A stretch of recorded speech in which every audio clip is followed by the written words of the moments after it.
Tudo para uma e nada para outra. A casa de Maria e Joca sempre foi um cenário de tempestades silenciosas. Do lado de fora, parecia uma família comum, mas dentro daquelas paredes, as diferenças eram gritantes e dolorosas. Maria era uma mulher de temperamento forte, daquelas que não mediam palavras e faziam questão de deixar clara sua opinião sobre tudo e todos. Joca, seu marido há mais de 40 anos, havia desistido de lutar há muito tempo. Agora, era apenas uma sombra na própria casa, concordando com tudo que a esposa dizia, perdido entre o jornal da manhã e o silêncio do fim de tarde. As duas filhas do casal, Laura e Bruna, cresceram sob o mesmo teto, mas em mundos completamente diferentes. O abismo entre irmãs. Laura, aos 40 anos, era a filha preferida. Sempre foi. Desde pequena, Maria a colocava num pedestal. Defendia cada atitude sua. Justificava cada erro. Quando Laura se casou e teve seus 4 filhos, Pedro, de 24 anos, as gêmeas Alessandra e Andressa, de 13, e o caçula João, de 11, Maria transformou-se na avó mais presente do mundo. Para eles, é claro, a casa de Laura era um reflexo do favoritismo da mãe. Móveis novos, roupas de marca para as crianças, férias pagas pela avó, escola particular para todos. Maria chegava todo fim de semana, com sacolas cheias de presentes, sempre com um sorriso largo no rosto. É para os meus netinhos, dizia ela, enquanto Joca carregava as compras do carro, calado como sempre. Bruna, 3 anos mais nova que a irmã, conhecia bem a diferença. Aos 37 anos, mãe de 3 filhos, vivia uma realidade completamente oposta. Paulo, seu filho mais velho, de 23 anos, Miguel, de 10, e Priscila, de 28 anos, cresceram sabendo que a avó Maria tinha seus favoritos, e eles não estavam na lista. Bem, quase não estavam. Priscila era a única exceção na prole de Bruna. A filha mais velha recebia atenção constante de Maria. Telefonemas diários, presentes caros, ajuda financeira sempre que precisava. Era como se a avó tivesse escolhido uma única pessoa da família de Bruna para amar, deixando os outros 2 netos, Paulo e Miguel, completamente de lado. Oi, minha netinha querida, precisa de alguma coisa? Aquele vestido que você queria, vovó já comprou. Maria cantarolava, ao telefone com Priscila, enquanto ignorava as ligações de Bruna por dias seguidos. Paulo, o neto mais velho, aprendeu desde cedo a não esperar nada. Aos 23 anos, trabalhava duro para pagar suas próprias contas, vendo de longe como o primo Pedro, apenas 1 ano mais velho, recebia a mesada da avó e dirigia um carro que ela havia comprado de presente. Miguel, ainda criança, perguntava à mãe: por que a vovó não vem nos ver? Fizemos alguma coisa errada? Bruna engolia o choro e inventava desculpas que já não convenciam nem a ela mesma. O veneno disfarçado de amor. O pior não era apenas o favoritismo descarado. Maria tinha um talento especial para criar intrigas. Nas raras reuniões de família, ela soltava comentários venenosos, comparações cruéis, meias-verdades, que plantavam discórdia entre as irmãs e seus maridos. Sabe, Laura, a Bruna estava falando outro dia que você estraga demais as crianças, dizia Maria, sabendo que Bruna nunca havia dito aquilo. Ou então, Bruna, sua irmã acha que você não cuida direito da casa. Eu defendi você, é claro, mas ela ficou insistindo. As mentiras e provocações foram construindo um muro cada vez mais alto entre as irmãs. Os maridos também foram envolvidos nas intrigas, até que os almoços de domingo se tornaram campos de batalha disfarçados de reuniões familiares. Joca assistia tudo calado. Às vezes abria a boca para tentar apaziguar. Mas Maria o cortava com um olhar afiado. Você não entende nada, Joca. Deixa que eu resolvo. E ele voltava ao seu silêncio, derrotado.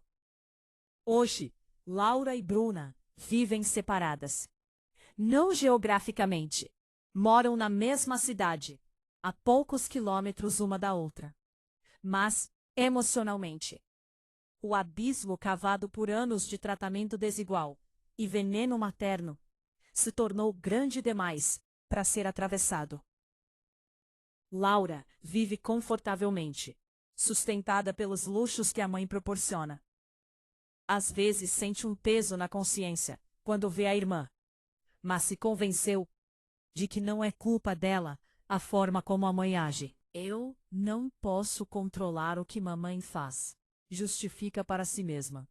Bruna precisou aprender a viver com as próprias forças.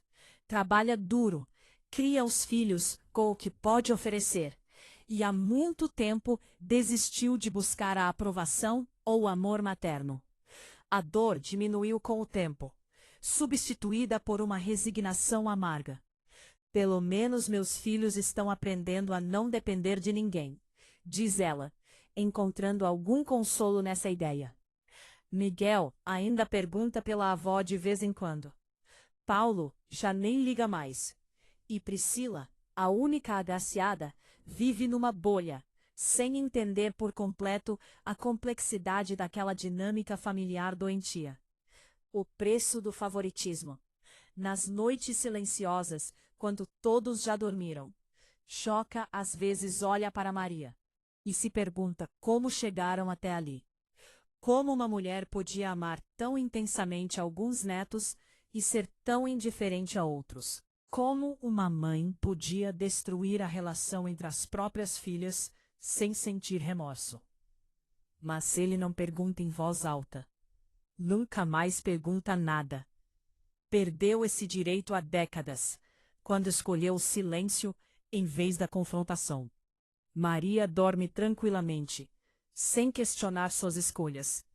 Na cabeça dela, está apenas cuidando melhor de quem merece. Laura sempre foi mais organizada, mais responsável. Bem, Priscila tem algo especial que os outros não têm. As justificativas são infinitas quando se quer evitar olhar para a própria crueldade. E assim seguem. Laura na abundância culpada, Bruna na escassez resiliente, Priscila na ignorância privilegiada, Paulo e Miguel no esquecimento, as gêmeas e os caçulas em suas infâncias moldadas pelo favoritismo, Maria em seu trono de matriarca implacável, e Joca em seu silêncio ensurdecedor. Tudo para uma e nada para outra. Uma família quebrada por dentro, intacta por fora, onde o amor nunca foi distribuído com justiça, e cada um aprendeu a sobreviver com as migalhas ou com a fartura que lhe couberam. Mas a história não termina aqui. O veneno de Maria estava apenas começando a mostrar sua verdadeira potência. O segredo de décadas. Kênia sempre soube que era diferente. Aos 42 anos, carregava nas costas o peso de ser a filha que nunca deveria ter existido, pelo menos aos olhos de Maria. Fruto de um relacionamento anterior de Joca, Kênia foi o lembrete constante de que seu marido teve uma vida antes dela. E Maria nunca perdoou isso. Quando Joca e Maria se casaram, o acordo silencioso foi claro.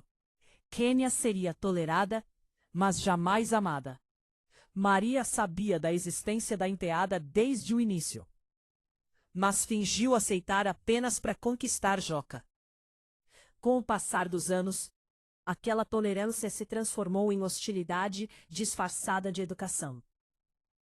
Ah, Kênia, que bom que você apareceu, dizia Maria com um sorriso que nunca alcançava os olhos. Pensei que tinha esquecido que tem família. As filhas de Kênia, Ivone de 28 anos e Sandra de 35, ambas já casadas, cresceram sentindo a rejeição invisível. Aquela que não precisa de palavras para machucar.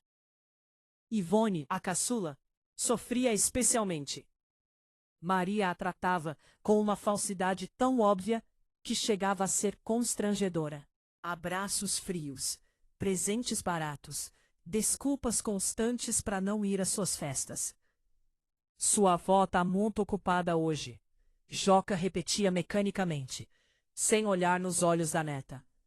Sandra, mais velha e mais resistente, aprendeu a manter distância. Mas a dor estava lá, escondida sob camadas de indiferença forçada. A destruição premeditada. Nos últimos anos, Maria escalou sua crueldade a níveis inimagináveis. Não bastava apenas ignorar Kênia e suas filhas. Agora, ela queria garantir que elas não recebessem absolutamente nada de Joca. O patrimônio do casal, construído ao longo de décadas, começou a ser sistematicamente destruído. Joca, precisamos vender aquele terreno, Maria anunciava durante o jantar. Mas Maria, aquele terreno é para deixar para as meninas. Joca ensaiava uma resistência fraca. As meninas? Quais meninas? Suas filhas já têm o suficiente. E aquela outra, bem, você nunca teve certeza mesmo, não é?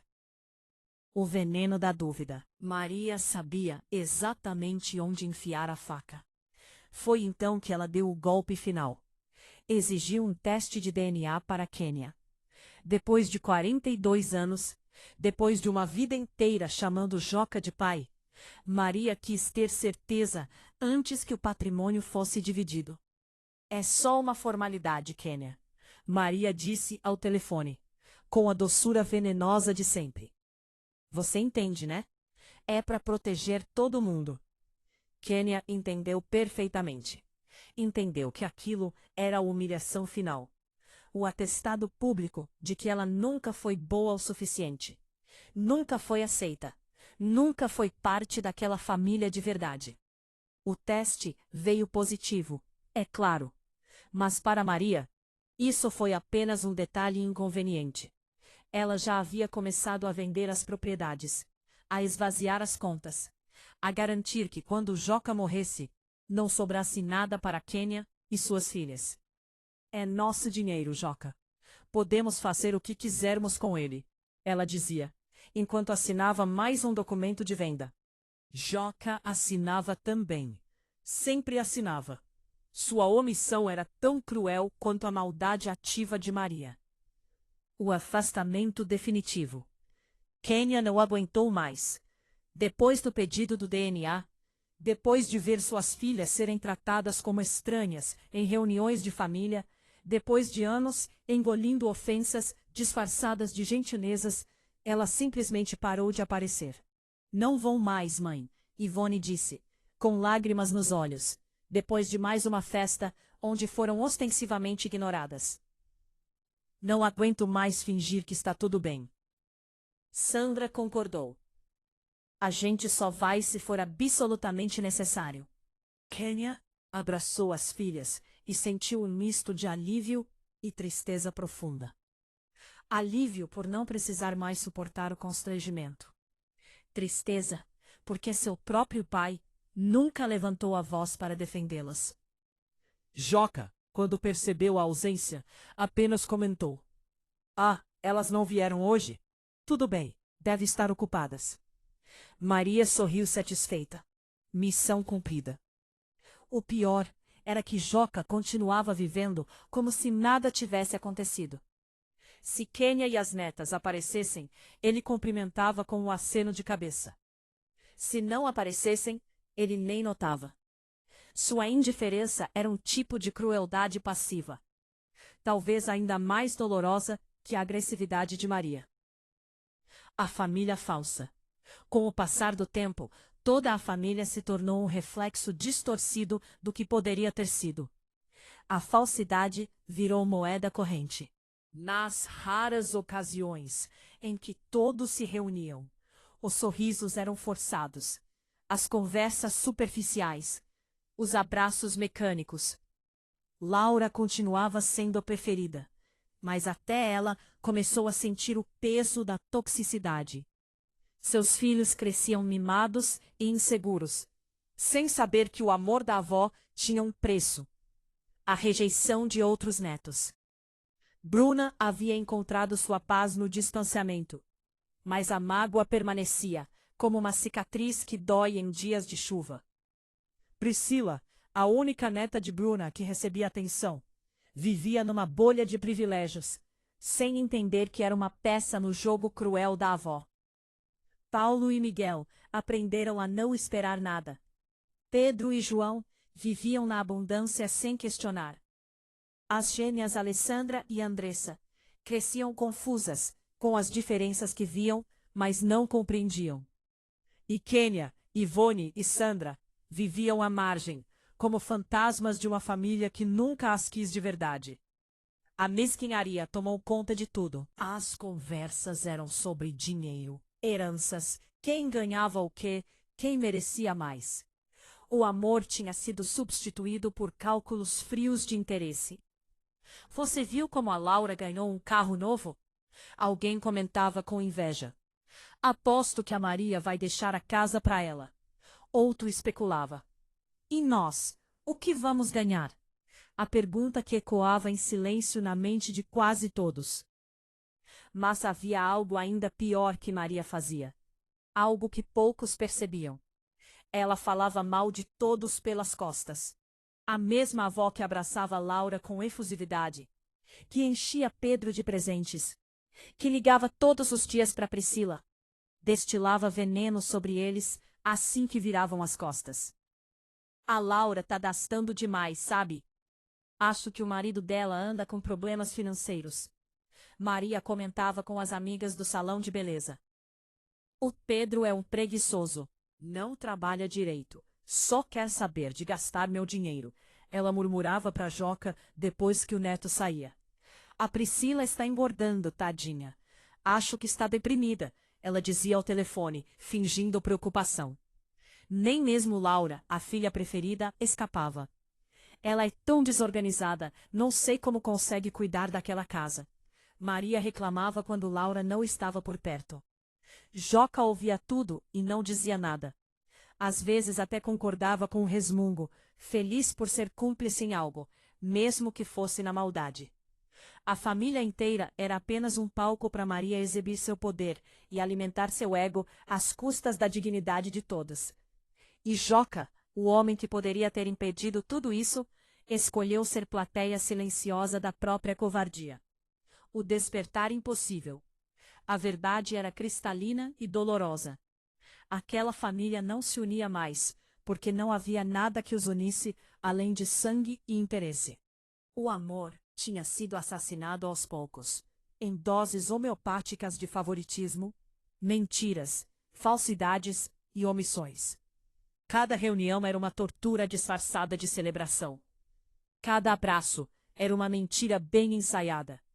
Cada eu te amo soava oco, sem substância. Apenas palavras jogadas ao vento, para manter as aparências. Kênia, Ivone e Sandra fizeram a escolha mais saudável. Se afastaram. Preferiram a ausência dolorosa à presença humilhante. Bruna mantinha a distância necessária para não se quebrar completamente. Laura vivia na culpa silenciosa de ser a escolhida. E os netos? Os netos cresciam com a sensação de que amor era condicional, de que família era um campo de batalha, de que afeto se comprava com dinheiro e se pagava com lealdade cega. Um chamado à consciência. Maria e Joca, arquitetos desta tragédia familiar, nunca olharam de verdade para o que construíram. Maria, em seu trono de rainha cruel, nunca questionou se seus favoritos eram escolhas do coração ou simplesmente peças em um jogo de poder. Joca, em sua omissão covarde, nunca percebeu que silêncio também é uma forma de violência. Os dois estão envelhecendo agora. E o império de dinheiro e bens que tanto protegeram, que tanto usaram como arma e moeda de troca, em breve será apenas memória. O dinheiro que causou tantas lágrimas, tanto ressentimento, tanta dor, não os acompanhará quando partirem. O que ficará? Uma família despedaçada. Filhas que não se falam. Netas e netos que cresceram sentindo que nunca foram suficientes. Mágoas profundas demais para serem curadas. Ressentimentos que passarão de geração em geração como uma herança maldita. Maria nunca entenderá que destruiu com as próprias mãos o que deveria ter sido seu maior tesouro, uma família unida. Ela escolheu o dinheiro, o controle, o poder de decidir quem merecia amor e quem não merecia. E, no final, ficará sozinha com suas escolhas, rodeada de pessoas que a temem ou a toleram, mas que não a amam de verdade.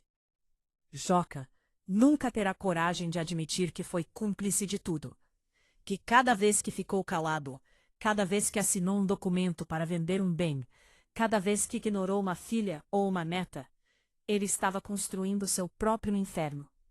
Um inferno feito de remorsos tardios e oportunidades perdidas. O dinheiro que tanto valorizaram não compra o que realmente importa. O abraço genuíno de uma neta que se sente amada. A ligação espontânea de uma filha que sente saudade. A reunião de família onde todos querem estar presentes, não por obrigação, mas por amor verdadeiro. Deixem isto servir de alerta. Uma família não se constrói com favoritismos e falsidades. Não se sustenta com fofocas e intrigas. Não se fortalece com dinheiro mal distribuído e amor condicionado. Maria e Joca tiveram décadas para fazer diferente. Décadas para tratar todas as filhas e netos com igualdade e respeito. Décadas para construir pontes em vez de muros. Mas escolheram o caminho da destruição. E agora colhem os frutos amargos de suas escolhas. Que a história deles sirva de espelho para todos que ainda têm tempo de fazer diferente. Porque no final, quando a vida se aproxima do seu término, não é o dinheiro no banco que aquece o coração. São as memórias de amor verdadeiro, de abraços sinceros, de família unida não por interesse, mas por afeto genuíno. Maria e Joca perderam isso. Venderam por um preço que pareceu valer a pena, mas que no final das contas custou tudo o que realmente importava. E o pior, provavelmente nunca perceberão o tamanho da tragédia que causaram. Porque pessoas assim raramente olham para dentro. Preferem viver na ilusão de que fizeram o melhor, de que foram bons pais e avós, de que o problema sempre esteve nos outros. Mas a verdade está nos olhos das filhas e netos ausentes. No silêncio dos telefonemas que nunca vêm. Nas festas de família onde faltam tantos rostos. A verdade está escrita nas lágrimas escondidas. Nos ressentimentos guardados. Nas cicatrizes invisíveis que jamais desaparecerão. Esta é a herança verdadeira que Maria e Joca deixarão. Não os bens materiais, não o dinheiro no banco, mas uma família quebrada, corações feridos. E a prova viva de que o amor, quando mal distribuído e envenenado pela ganância, se transforma na mais pesada das maldições.